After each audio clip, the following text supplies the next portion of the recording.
สบายดีพี่น้องป้องไปมื้อนี้คอยขี่เรือออกแต่บ้านคอยพาพี่น้องมาเบิ่งน้ำท่วมนี่น้ำท่วมนี่มีแต่น้ำทั้งนั้นน้ำเริ่มบกแล้วตะกี้บ่ได้เห็นทางนี่ฮะก็เห็นทางมื้อนี้ทางตัวนี้หันท่วมเด้เนาะนี่น้ำแกงนี่พาพี่น้องมาเบิ่งก็ว่ามันขนาดใดพี่น้องเอ้ยแถวกกตาลนี่มีแต่น้ำทั้งนั้นเลยเขาหน้าตาก้านี่บริยังใต้เบิดน้ำมันหาบกวิดได้นี่เพียงนาแข่งนี่น้ำในทางนี่แปลว่ารถอันใหญ่รถหน่อยหยุดการสัญจรเลยเนาะตัวนี้ขางนี่มันขางเซ่ขางนี่ขางเซ่จำพรขางนี่มันเริ่มบกแต่มือว่านนี่เนาะก็ถือว่าบกแห้งบกหลายอยู่เนาะคนสิพาพี่น้องเบิ่งน้ำท่วมคอยขี่เรือออกมาแต่บ้านพุ่นคอยสิไปหาซื้อคงกิน คอยหิวคงกินหลายวันเลย นี่น้ำนี่เนี่ยแหลบๆอยู่พี่น้องเลยนี่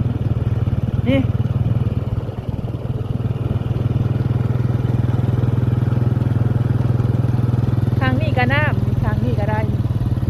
ทางนี้ก็น้ำมีแต่น้ำทั้งนั้น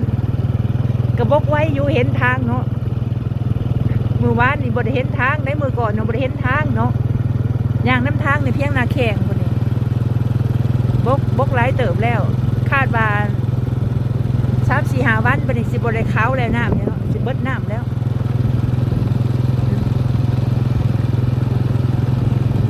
ปีนี้ปีแรกเนาะปีแรกเลยปีถ่วมเนาะปีนี้แรงก็แรงหลายถ่วมก็ถ่วมหลายน้ำหลายสองภาคขางนี่มีแต่น้ำทั้งนั้น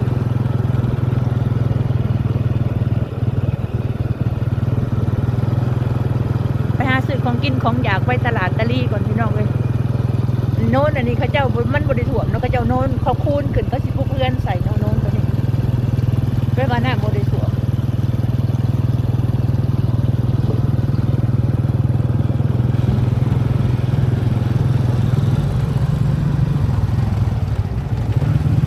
เลียอยู่ในทางนี่นะเลียอยู่แลบอยู่ในทาง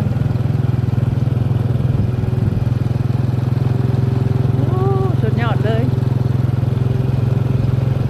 ฝากกดไลค์เป็นกำลังใจให้เด้อพี่น้องให้น้ำท่วมกดไลค์กำลังใจด้วย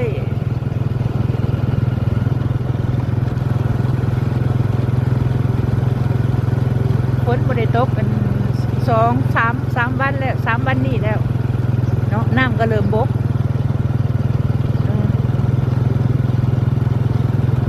น้ำมาส่งปลาบ่เขาเจ้าหาปลาก็ได้ตึกสรุปส่วนใหญ่ตึกสรุปก็ได้ใส่เบ็ดใส่มองก็ได้งัวควายเขาเจ้ากันเต็มที่น้ำท่วมนะปลูกไว้นี่เลยจะกินยังกินยาอะไรกับปลูกในกินเนาะ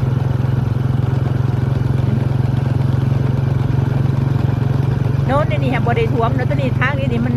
ทางสูงนี่นะบริถ่วมเพราะได้ลาดซื้อน้ำขี้เหยื่อได้นี่นะเบิ้งพี่น้องเอ้ยน้ำทั้งนั้นเลยทางนี้มันเซ่เนาะเซ่จำพรเมืองจำพรเนี่ยน้ำเซ่มันแตกน้ำเซ่แตกออกมามันกระถ่วมไหถ่วมหน้าเนาะ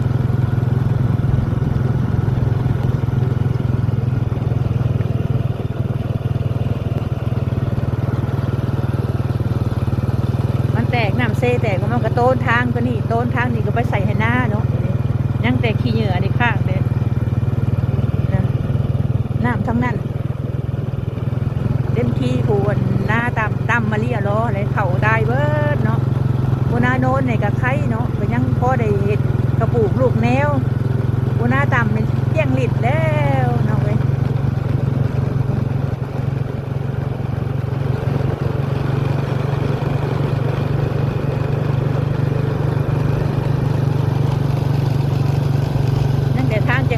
แบ่งไป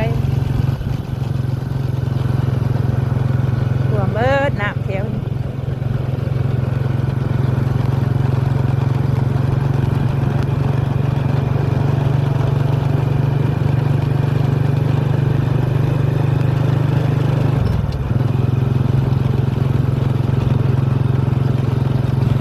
พื่อนเขาเจ้าอยู่ในนี่ได้ก็บริปบในนี้ได้น้ำท่วมก็อยู่แล้วนี่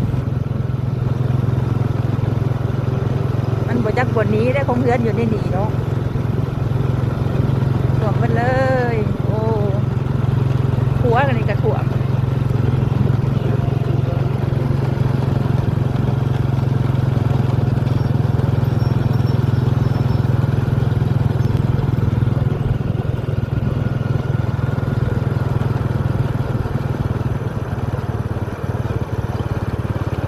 เขานี่หนีตายแล้วเขาในนี่เนาะ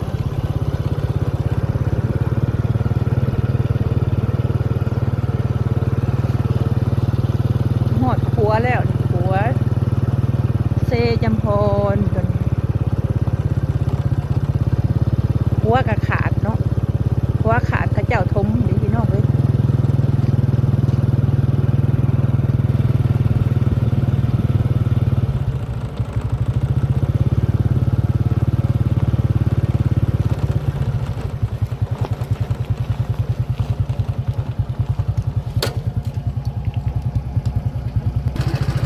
พวกครัวตัวนั้นเทเป็นกำลังก่อสร้าง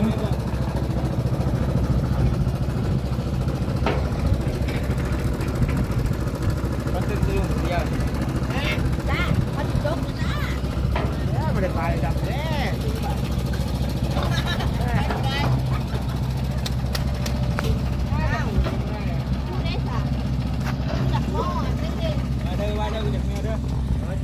น้ำแต่เก่าวันนี้ท่วมแป้นได้นี่แป้นนี่ท่วมเบิดนี่แป้นนี่เป็นค่ะท่วมเบิดถ้ากระบอกมือนี่วิดเลยแล้วหัวขัวตัวนั้นมันถือกันนั่นเนาะถือเจือน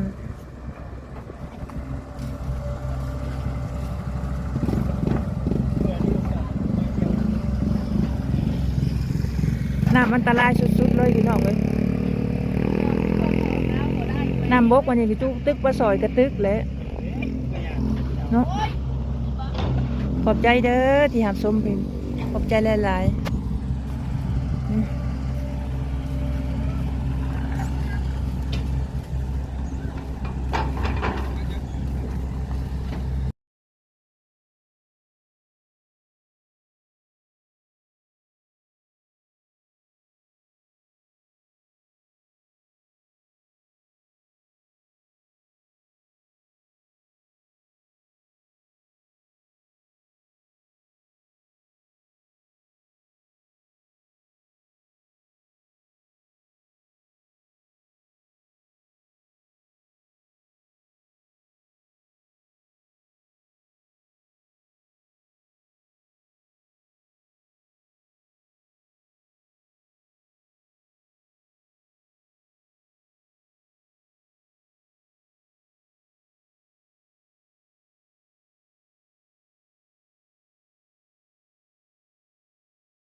การลำคาญเด้อพี่น้องเอ้ยนี่นะขี่เรือ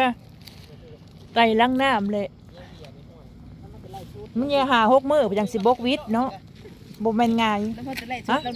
คือบ่เอาใส่รถ ทีมจะเรียกอาหารแล้วหรือมันนักรถ คือบ่เอาใส่ในหันรถมันเอาออกแค่นั้นเอาเรือขี่รถเอารถขี่เรือเอาใส่มันย่างไปกับบ่ฮอดตลาดก็ไกลเติบเนาะ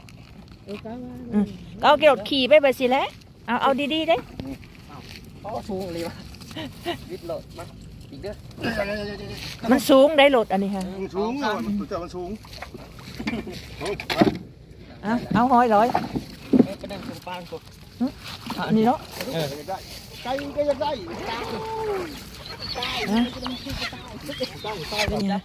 กี่เฮือยได้พี่น้องเอ้ยไปเอาดีๆได้โย่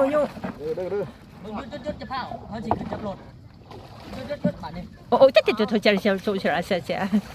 อาเลยมาบาดนี้ได้แล้ว ไป ลำบากคือยังนี่ คุณฝั่งคุณเจ้าคุ้มครองทำเฮือ มือโยงเนี่ยมือโยงเนี่ย ดูร้านเราปลอดภัยดูร้านเราได้ ผู้สาวมีให้ด้วยผู้สาวเนาะเอ้ยอย่าพากินพี่พวนแท้นี่ถามดูเขาไม่อยากบอกพี่พวนถามบ่ถามดูอัน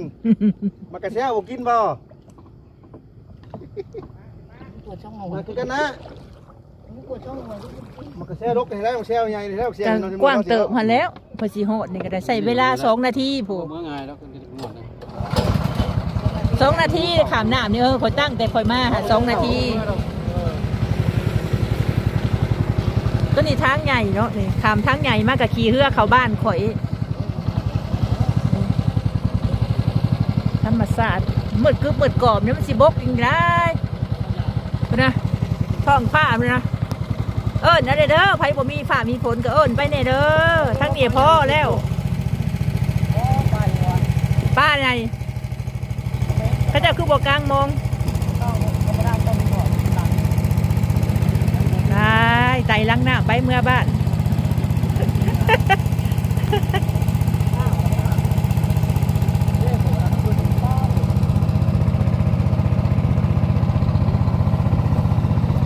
บรรยากาศบ้านนาเลยบ้านนาสุดๆเลยนี่ฮะบ้านนาเขาหน้าแท่นี้เห็นใต้เรียบร้อยเป็นยัง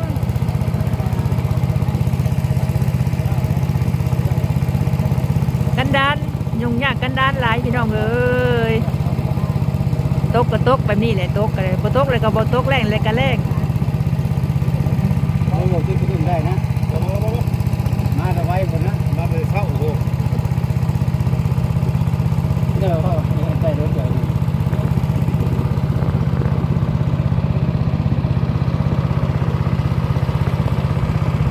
บ่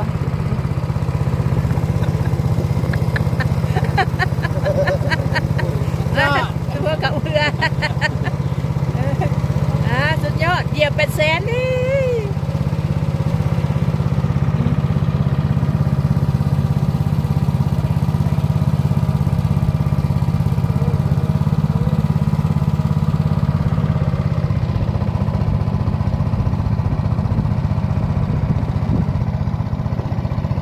ตลาดก็ไปอยู่นะตลาดเป็นชื่อเป็นคนจะมากันเลยยังเล่นกี่รถดูกันเล่นเก่าเล่นคือเก่านั่นเลย โดนโหยคือโตเป็นคนใหม่เนาะเป็นคนใหม่แล้วเบิ่ง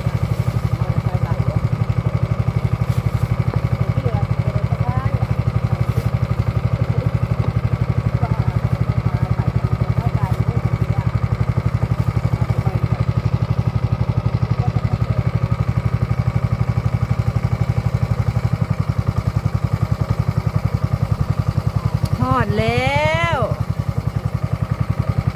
ใช้เวลา2 นาทีนี่ ป้าลายลิปะ อะไร ไลน์เนี่ยเขาตึกสะดุ้งก็บ่เห็นถือ ตึกบนมาถึง นี่ นี่ทอดแล้วโอ้ยน้ำฝน เดี๋ยวจะมาถึกนี่ตึกในนี่ ป้าเรื่องนี่ป้าเรื่องนี่ บ้านะ คนลงก่อน เอาเขาคือยาเลยซะหอดแล้วเด้อหอดแล้วลงเรือบัดนี้เอาลงหอดแล้วขนมาเอาลงมาแบบนี้แหละความลำบากยากแค้นพี่น้องเอ้ยบ้านคอยขอบใจเด้อขอบใจหลายๆขอบใจหลายๆที่หับสมเด้ออยู่ดีมีแหงเจ็บจะได้ไข่ยามีลำบากหลายยามนี่เนาะยามแรงกับไข่แน่ นี่ได้เหมือนที่ได้เดี๋ยว